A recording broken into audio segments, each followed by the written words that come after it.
This one is for my perfectionists and those who put so much pressure on yourselves to be perfect. That already sounds exhausting. So let's talk about it. Growing up, I didn't have someone telling me that I had to be perfect. That is something that I created on my own. If you've ever taken a fitness class with me or even coach with me, one thing I often say is it's not about perfection, it's about the effort. And that's a mantra, that's an affirmation, that's a saying that I had to create for myself when I was crippled by my just utter persistence for perfection. You know, my parents didn't raise me to say I had to be perfect and do this and do that. But what I noticed growing up was I was often even if I grew up in a diverse area, I typically was often the only Black female person in a lot of spaces that I was in.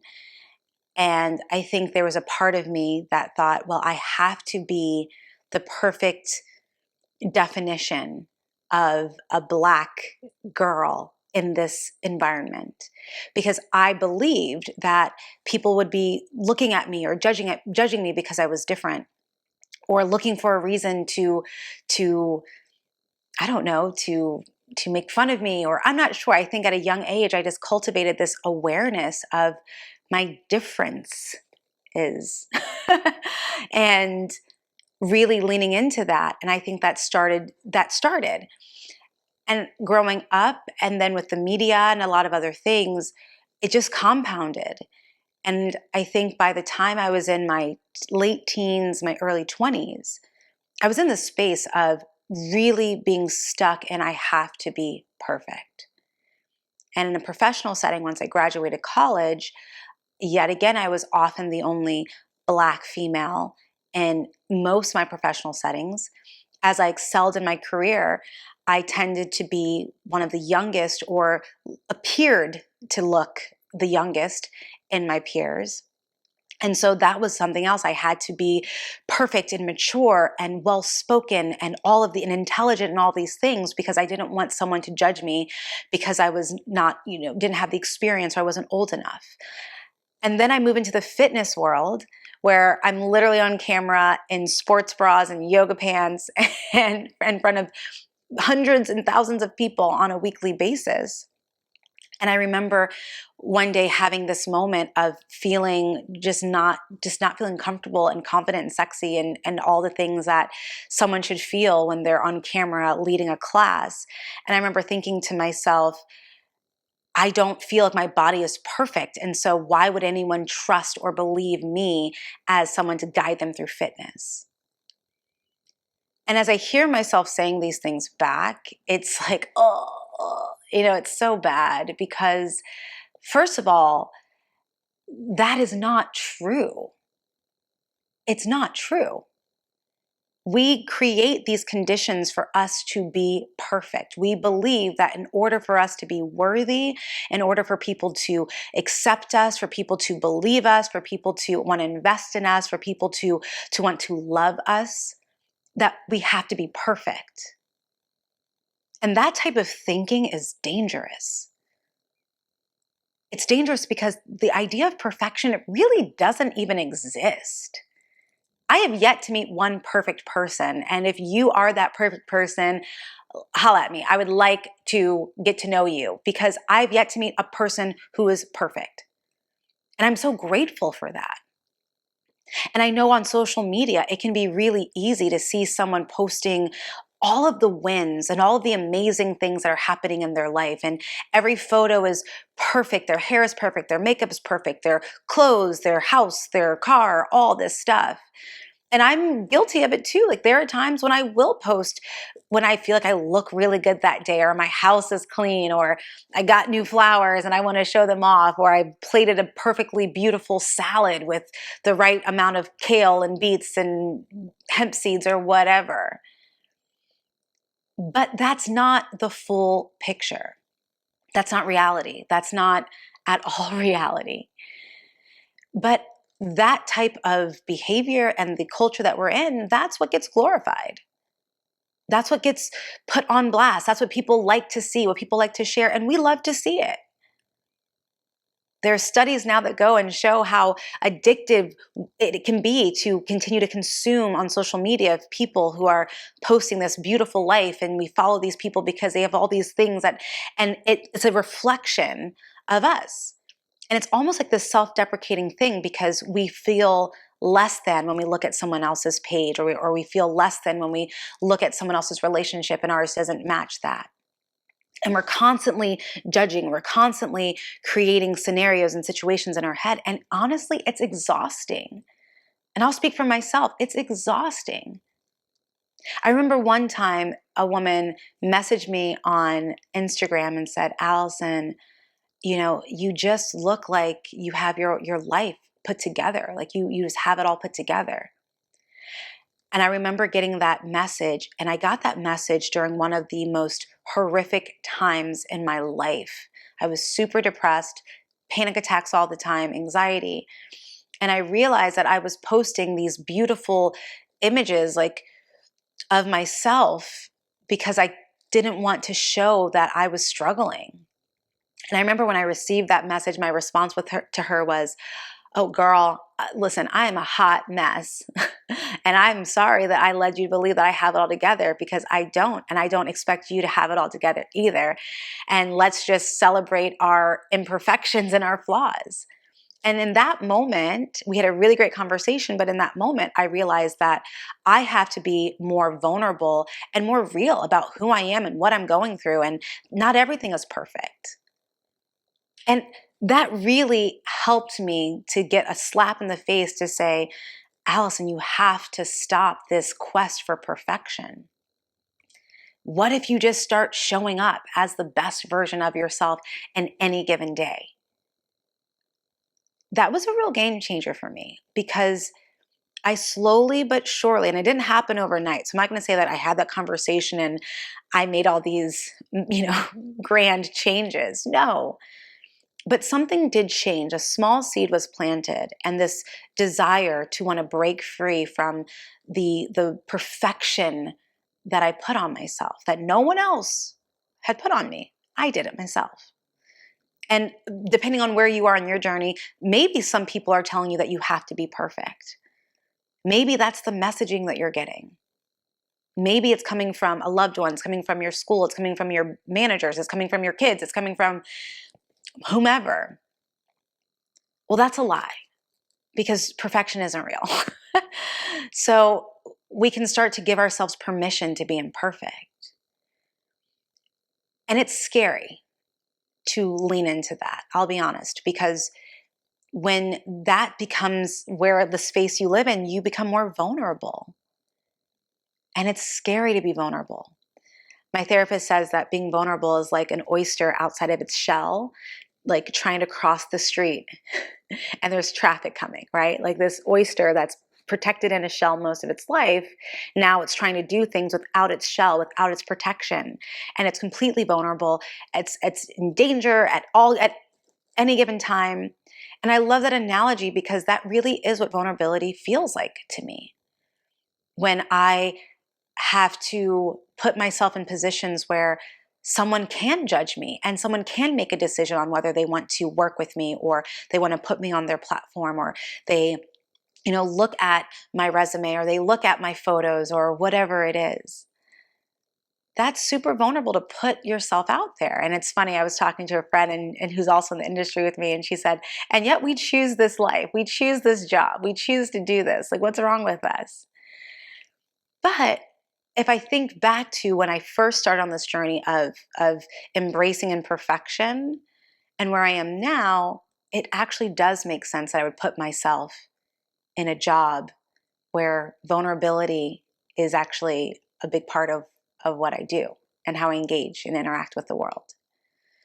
Now, I'm not saying that that's what you need to do. I'm not saying you have to have a complete career shift, but what I am asking you is to start thinking about, first of all, what your story is around being perfect. And it may not be you being perfect in all things. Maybe there's a certain area in your life that you feel you have to be perfect there. And it's one, getting very clear on what's the story? Where did that begin? how did that seed get planted? And more importantly, who and how was that seed nurtured? Like, who nurtured that seed? Was it just you nurturing that seed, or were other people? Was it the media? Not to say that we're blaming other people, but it's nice to know where that input came from. And then trying to figure out, how, what are the ways that it shows up in your life of being perfect? And I know for me, a lot of times where I saw that perfection and that negative relationship with it was with my self-talk. I would start to hear myself saying these awful things about myself. I would see someone on TV who's gorgeous and this and that and complete opposite of me, and I would remember hearing myself talking about myself in this like negative way. I mean, I used to get dressed in the dark because I hated how I looked. I would avoid mirrors at all cost. And it's such a behavior that I developed at a young age that I still now sometimes do that. I sometimes will go into a bathroom and won't turn the light on if I'm grabbing something, or, I don't want to see myself. And, hey, we're all a work in progress. But there is this idea of how our stories and where those behaviors come from. And as I navigated through my stories and understanding where it came from and what it was all about, it started to give me more courage to question those stories, to question those seeds that were planted, and possibly see if there's another way. And one of the easiest ways that I was able to start doing that first, it was taking imperfect action.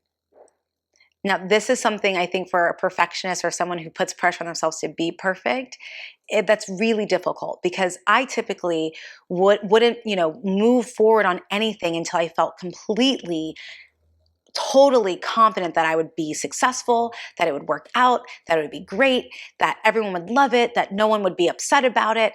And what I found is that it took me a lot longer to get things done. And the amount of stress and anxiety that came with that leading up to it was crippling. I mean, it literally gave me stomach aches and headaches because I was so anxious about the outcome that I couldn't be present, that I couldn't enjoy the journey. I would be so stressed out. And I would put this pressure on myself to be perfect, and I would work these long hours and long nights, and I would create something, or I'd do something, and I would go back and criticize it and start over. And by the end, I didn't even want to do the thing anymore. True story. I was in conversations with someone who had a huge network and a huge following and huge connections, who had asked if I wanted to write a book. And they were going to mentor me through it, get me through the process. And so I started. I wrote the book. I had an editor. We had it copyrighted. We had everything ready to go to send to some publishers who my contact already knew. And basically it was like, we just need to see something so we can publish this book and get the ball rolling. Now, after about 3 months of me writing the book and going through the process, then another 2 months or so of me going back and forth, I finally said, I don't want to do it. Y'all, I wrote a whole book, like a full book. And at the end, I let my perfectionism prevent that book from coming to light. Do I regret, going through the process, having all that resources available? At times, yes. But also I realized I didn't enjoy that process at all. It was one of the most stressful times of my life. And I couldn't imagine now like having that book out on shelves, or doing a book tour, or talking about that book, because of such a negative memory and experience that I had with that. And it wasn't because I wasn't a good writer. It wasn't because I didn't have things to say. It wasn't because I had a photo shoot. We had a book cover. We had it all. I had a foreword. I had all the things.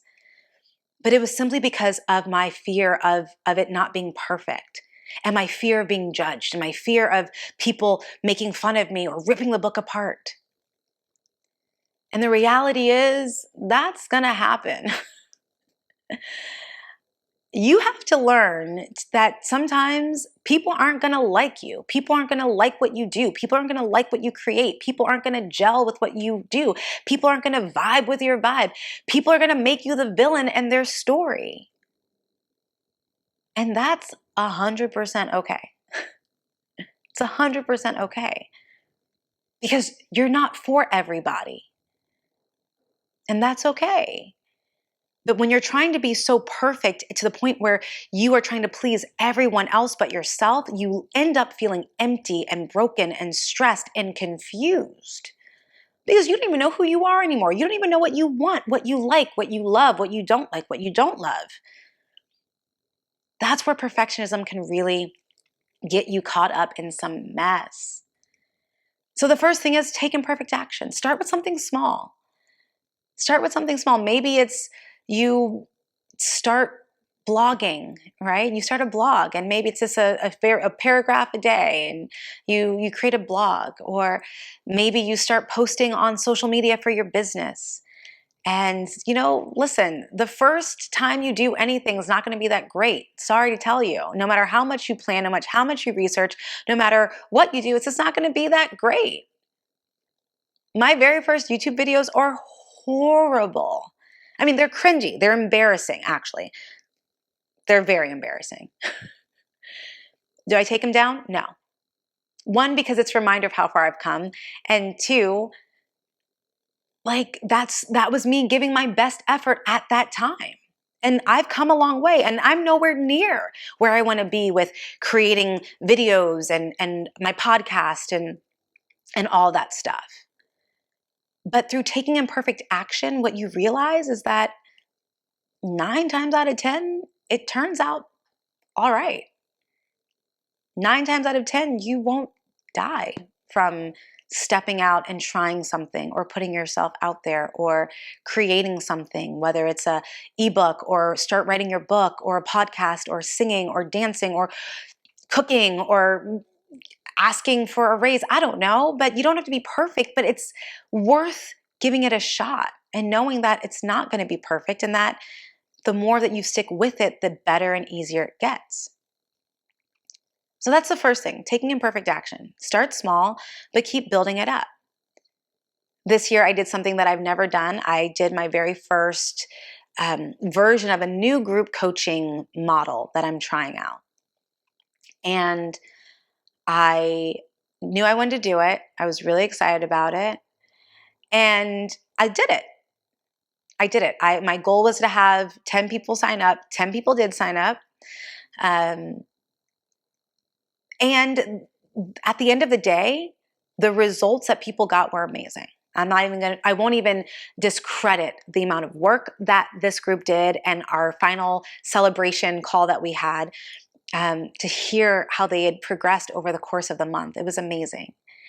And also I was thinking about, I wanted to do this differently. Oh, I should have switched this module for the workbook, or I wish I would have had better quality photos or this. And I got into my head and I started to feel really, really bad.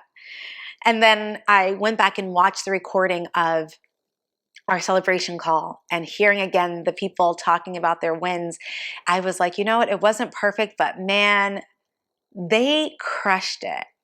And I'm excited to do it again because now I can go back and get feedback. And that's the second part of this, is you start taking imperfect action and then open yourself up to feedback. That can be so scary. And that's probably one of the worst nightmares for someone who puts a lot of pressure on themselves to be perfect. Because you don't want to hear how you failed. You don't want to hear how you could, done something better. You don't want to hear that you made mistakes. You don't want to hear that you did something that wasn't really, favorable to someone or the group. But what's the saying, that it's easier, you can't see yourself when you're inside the picture frame. Like, you have to step outside the picture frame. And that's where having someone to give you honest feedback of the process or whatever, so you can know, okay, this worked, let me keep doing these things, and this is where I can elevate and improve. It doesn't mean you're a horrible person, but we always have room for improvement. I worked with this consulting company that the majority of the people who worked and ran this company were actors.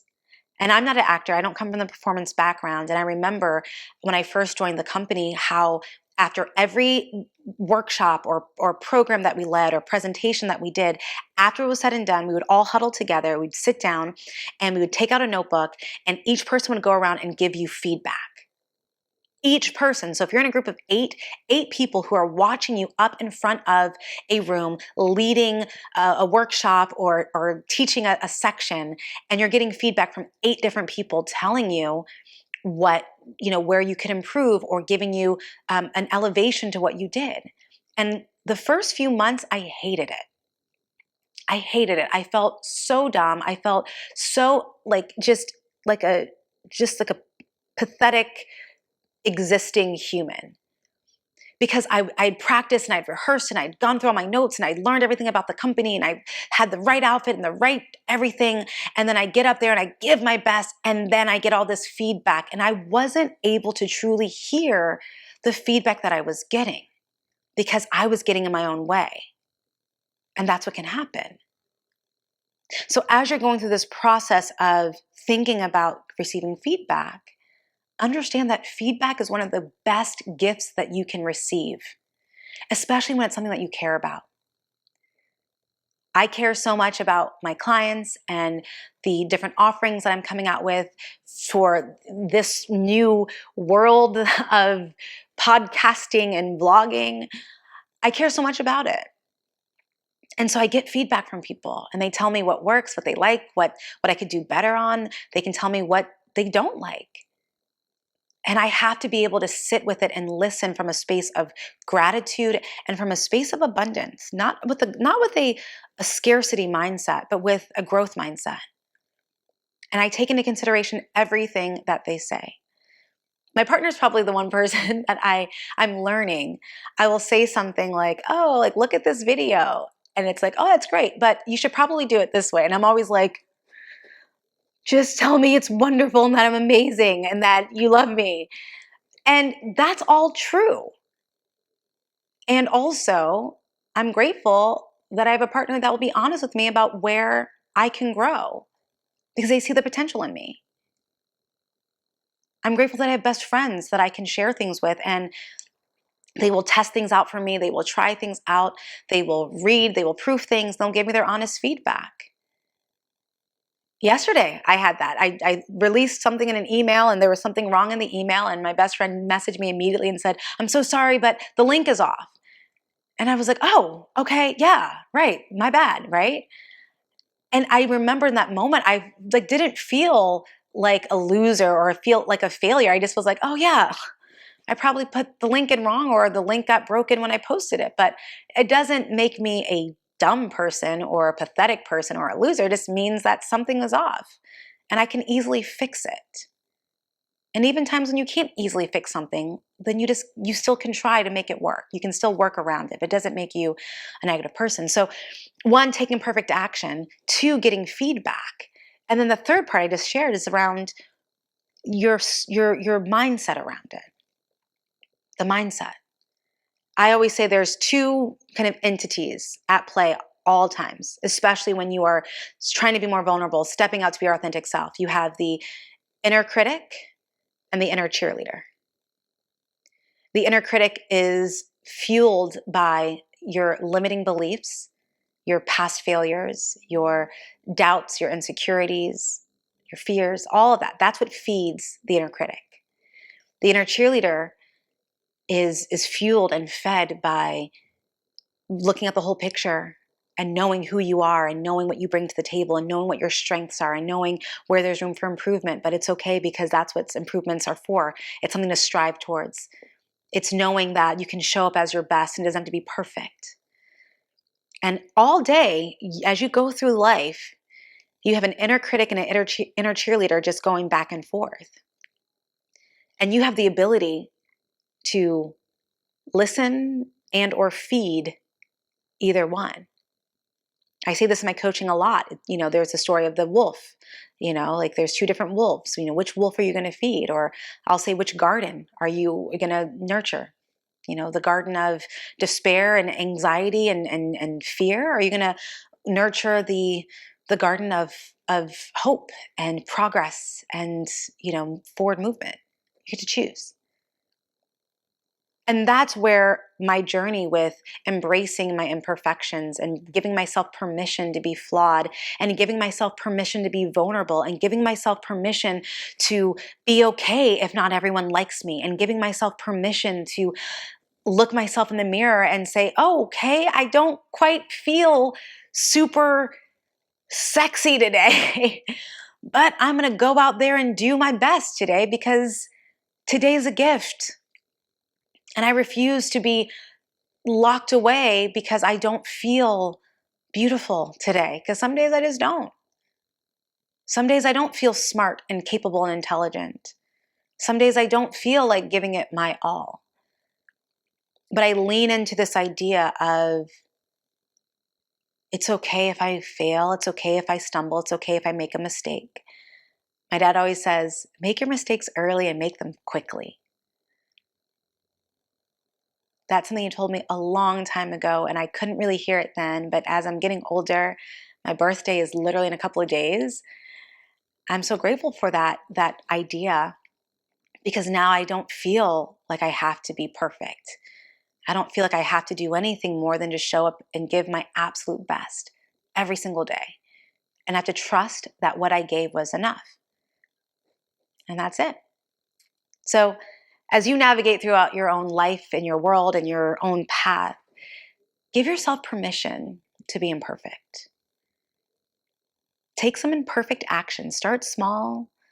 And as that builds, get some feedback from people.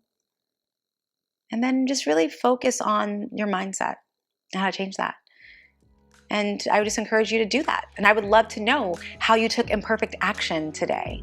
So let me know. I want to hear it because I want to celebrate it. I want to be that person cheering you on. I want to be someone who's supporting your inner cheerleader. And together we can quiet that inner critic.